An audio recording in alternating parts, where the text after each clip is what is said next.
Hi, welcome back. Okay, as I said before, when the Lord spoke, He also referred prophetically to Psalms.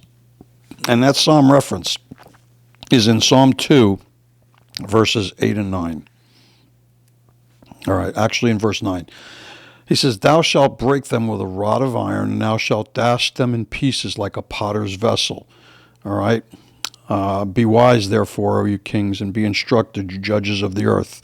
Serve the Lord with fear and rejoice with trembling. Okay? So, we can see that he reached all the way back. The interesting thing that we need to mention here is that we're speaking of Jezebel. Jezebel was around, maybe 560 BC. And here we are in around 75 AD.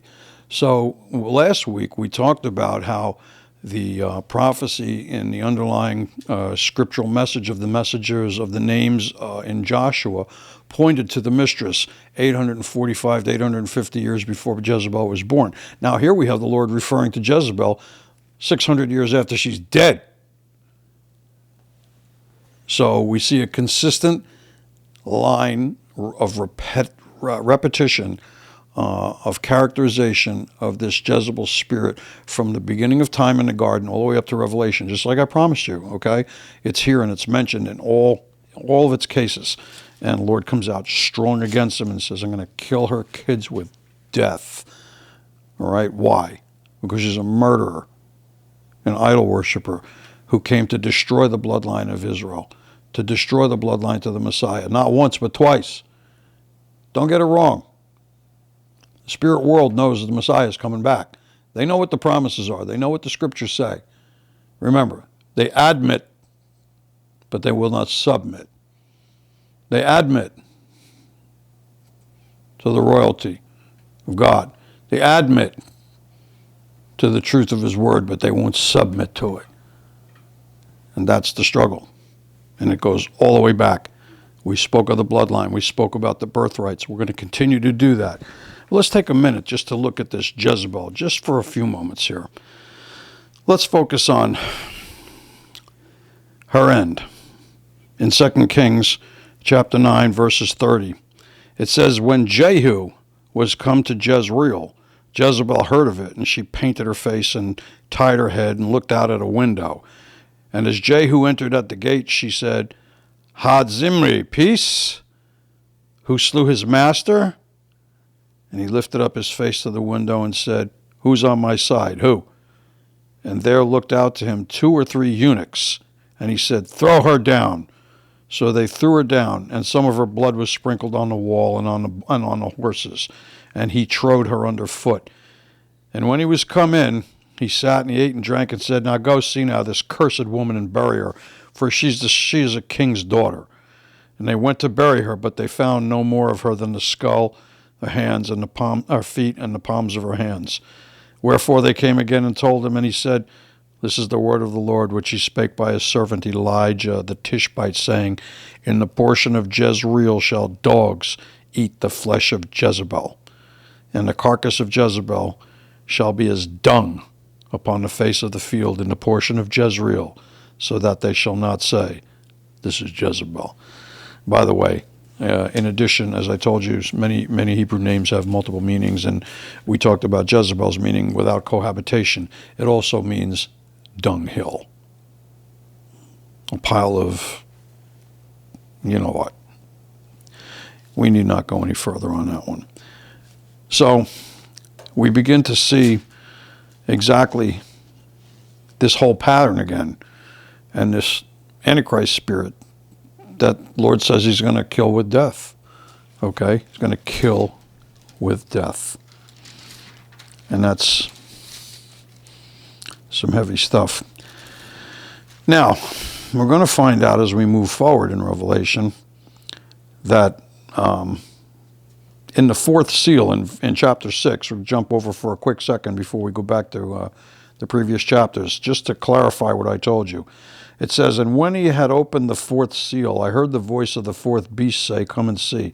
And I looked, and behold, a pale horse, and his name that sat on him was Death. And hell followed with him, and power was given unto them over a fourth part of the earth, to kill with the sword, with hunger, with death, and with the beasts of the earth. Now, this was the prophecy against the church at Thyatira, the Jezebel worshippers. They're going to be killed with death. But listen to this, a fourth part of the earth was killed. Now, we talked about where all these churches were, right? The Middle East, particularly Turkey. But there's a larger part in the Middle East. There's the whole area that's called Iran, Iraq, Saudi Arabia, Jordan, that whole Syria, that whole area is the Middle East, which is going to erupt. It is going to erupt. And he says he's going to take them out, 25% of them. Well, I did the numbers. And when you add just the contingent of people that live in that entirety of the Middle East, without even adding China or Russia to the mix, although they'll be there, it says he wiped out a fourth or 25% of the population. Well, amazing how the numbers work today. There's about 8 billion people in the world, and there are exactly about 2 billion people in that whole Middle East area, which would constitute 1/4 or 25% of the whole earth, just as it says in Revelation 6. Like we say in football and films, the eye in the sky don't lie. You can argue, fuss, fight, state your case, do whatever it is you want to do, believe whatever you want to believe. But once you start looking at that film, the eye in the sky don't lie. And this is the eye in the sky right here. It don't lie. All right. Now, I want to tell you about how Revelation works. We talked about John saying he was in the Spirit, okay, which means, it doesn't mean he was in any kind of crazy trances. No, he's just in the Spirit. He's alone with God. If you notice, over the many years, the people that were, very dynamically used of God were always alone. Jesus himself spent 40 days, 40 nights in the desert with not much to eat or drink or anything like that, which is not even really that very possible, humanly possible. You can eat, but you can't go without water. We see Moses going 40 years. All right, we see Abraham wandering. We see so many instances where we need to be alone with God. And that's what John was doing. So when he says, I'm in the Spirit, that's what he means. Now, we see that the Messiah spoke. He revealed. We see that there was an introduction. There are many things told about what is and what will be or what needs to be. And in his time of prayer, all right, everything was happening a lot with a lot of rapid cycle. The information was given to him. The visions were given to him. He's seeing these things for the length of time that he was in prayer alone with God on the Isle of Patmos, because he was exiled to this little rocky island out there. So we start to look in chapter 4, okay? And it says, Behold, I looked, and a door opened in heaven, and a voice, the first voice which I heard, was like a trumpet talking with me, and it said, Come here. I'm going to show you things that must happen hereafter. So here he is in this spiritual dimensional dynamic in prayer, and God's revealing things to him. And remember, prophecy said your old men will see dream dreams, your young men will have visions, and they will see. And that's what God's doing here with John. It says, immediately I was in the Spirit. So he immediately went into this deep spirit prayer. And he said, I saw a throne in heaven, and the one that sat on it was like looking at jasper or sardine stone with a rainbow around the throne. It was light. It was light, just like we spoke earlier on when we said, I'm going to deliver you the day star. The light that I believe he's given is his light of his truth, total revelation of him and who God is for those that overcome. And he says, round about the throne were 24 seats, and I saw 24 elders sitting. They were clothed in white, and they had crowns of gold on their head. And out from the throne were thunder and lightning and voices and 7 lamps, okay? Now those 7 lamps with burning fires before the throne are the 7 spirits of God. So when we say, well, what are those seven spirits of God? What does that really mean? Okay, so we're going to talk about that just a little bit and try to get everybody an understanding of what these seven spirits are. Okay, they are, it says here in Zechariah chapter 5, there are seven eyes of the Lord which run to and fro throughout the whole earth. All right, and those seven are basically characteristics and aspects of God and how his personality comes through to us. All right, now we're not going to go into what the seven spirits are. Just understand that they are part, not right now anyway, they are part of what makes up God's spirit, and they're always watching.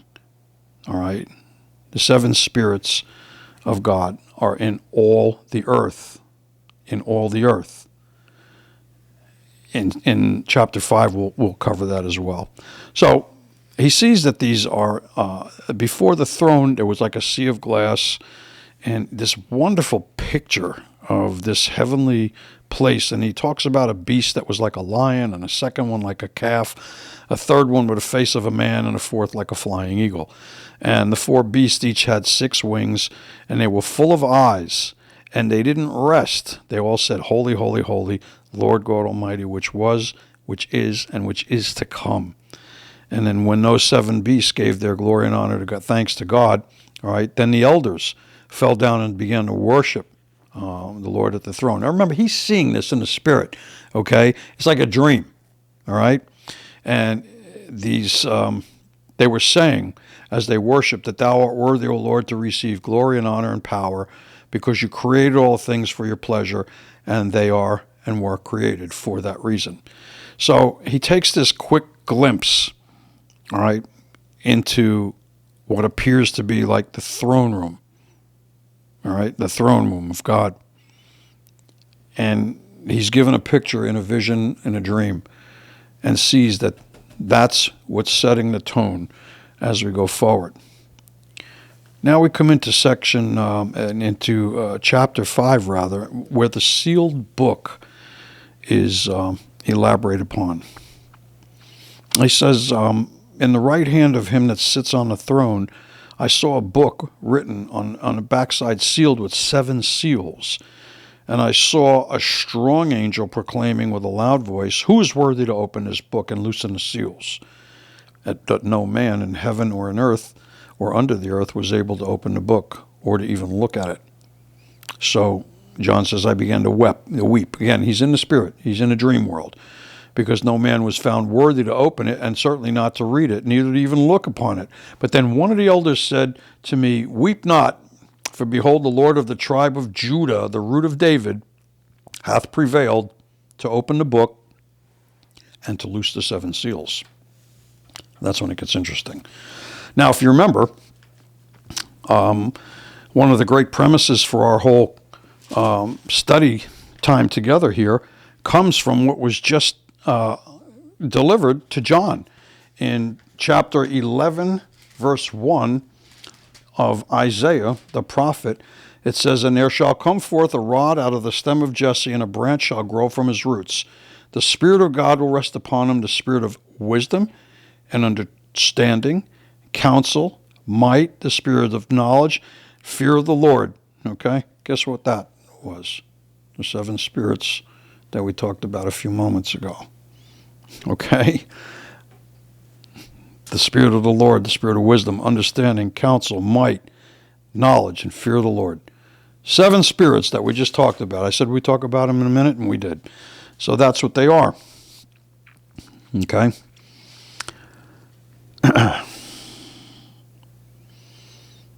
And those, as it says, I beheld in the midst of the throne and the 4 beasts in the midst of the elders stood a lamb, as it had been slain, having 7 horns, 7 eyes, which are, once again, the 7 spirits of God, sent forth in all the earth. This is an exact proclamation of what we just read in Isaiah 11:1. All right, which is the beginning and end of everything. The Lion of the tribe of Judah. This whole book is a prophecy about the Messiah, end to end. And I don't mean the book of Revelation, I mean the entire Bible. Okay? All right, so let's go on. And he came, and he took the book out of the right hand of him that sat on the throne. And when he had taken the book, the 4 beasts and the 24 elders fell down before the Lamb, having every one of them harps and vials of odors, which are the prayers of the saints. Okay, remember, this is all symbolic. They sang a new song, saying, Thou art worthy to take the book and to open the seals thereof. For you were slain, and you redeemed us to God by the blood out of every kindred and tongue and people and nation, and has made us unto our God kings and priests, and we shall reign on the earth. So now he's beginning to see the unveiling of this entire picture of what will be and how it will be. In chapter 5, verse 11, he says, And I beheld and heard a voice of many angels round the throne, and the beasts and the elders, and it was in the tens and tens and tens of thousands, all saying with a loud voice, Worthy is the Lamb that was slain to receive power, riches, wisdom, strength, honor, glory, and blessing. And every creature which is under heaven, all right? Every one. Now, take a look at this. Chapter 5, verse 12. I just read it. Says with a loud voice, Worthy is the Lamb that was slain to receive power, riches, wisdom, strength, honor, glory, and blessing. That's the inheritance that Esau didn't get. That's what the Jezebel spirit tried to destroy. Remember, she didn't kill her one son, Joash, whose name was, in Hebrew, Jehovah has become a man. Poof. That gives me chills. All right.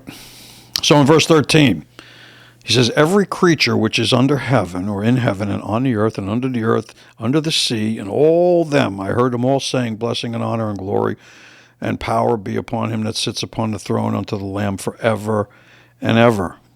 Okay? Ever and ever. And finally in verse 14 he says, And the 4 beasts said, Amen. And the 24 elders fell down and worshipped him that lives forever and ever. Okay. Now we're going to come to a point in time where we're going to get real specific.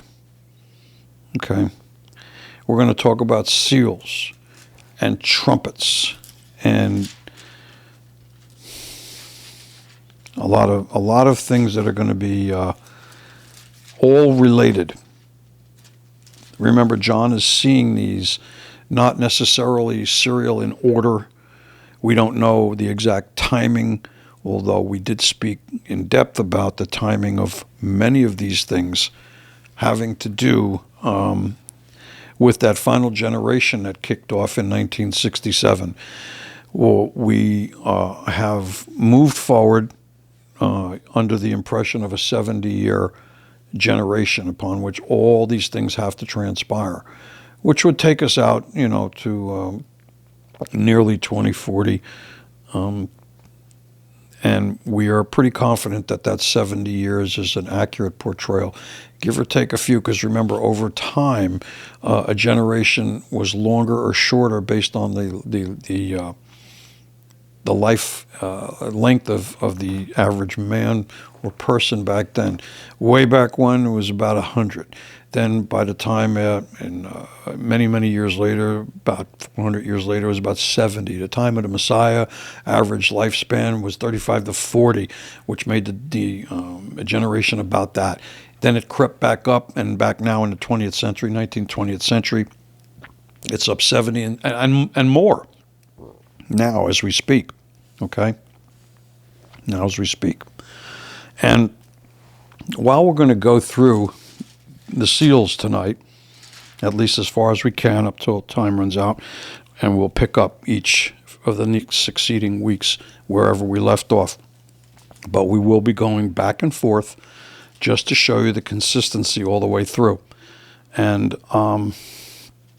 we are going to show which seals relate to which trumpets, and which trumpets relate to the plagues, how they relate to the beasts, and all of the following. And the vials, they will all be completely unveiled and shown how they are consistent and the same.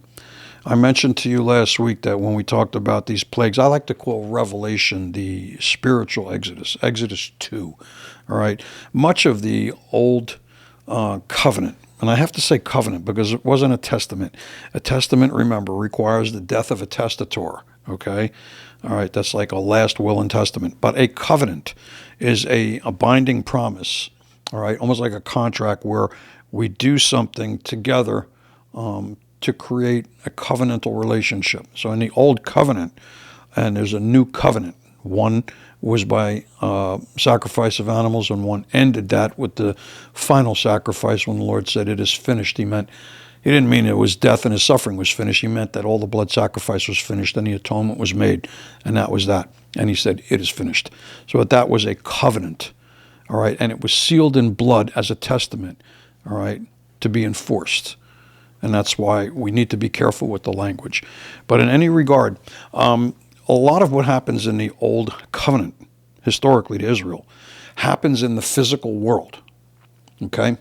It's a world that's bound in physicality. However, it's also regenerated through the word of prophecy and God and his promises and his deliverances of his people, all right, and the establishment of his church, his body.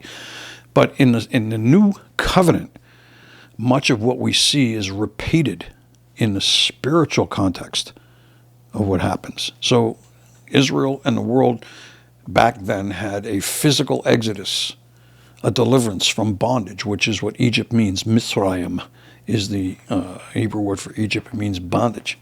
Okay? They've been held captive in bondage. They were let free. Let my people go, Moses said. And by the time God finished with them, Pharaoh said, "Get out of here. Go." But he still was mad. He wanted to chase him and kill him. And, well, we know what happened. So that was a physical exodus. Several million people.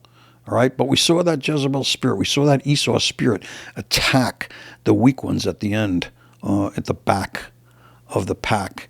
All right? And we speak of a pack. And notice that only happens with humans, okay? If you look at a wolf pack, you'll see 25 wolves, all right? And what you have up front, the weaker ones are up front. They're not in the back. The tough guys are right in the middle. And they watch everything. And the leader, you know what a leader is? Way in the back. The last one. Surveying everything in front of him, checking things side to side, and making sure nobody comes from behind. That's the tough guy in the back. So you see, in the animal kingdom, you can't attack that way. The weak are in the front, not the back, where nobody can see them. Everybody can see it.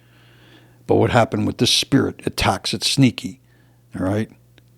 And it sneaks from behind and attacks the weak.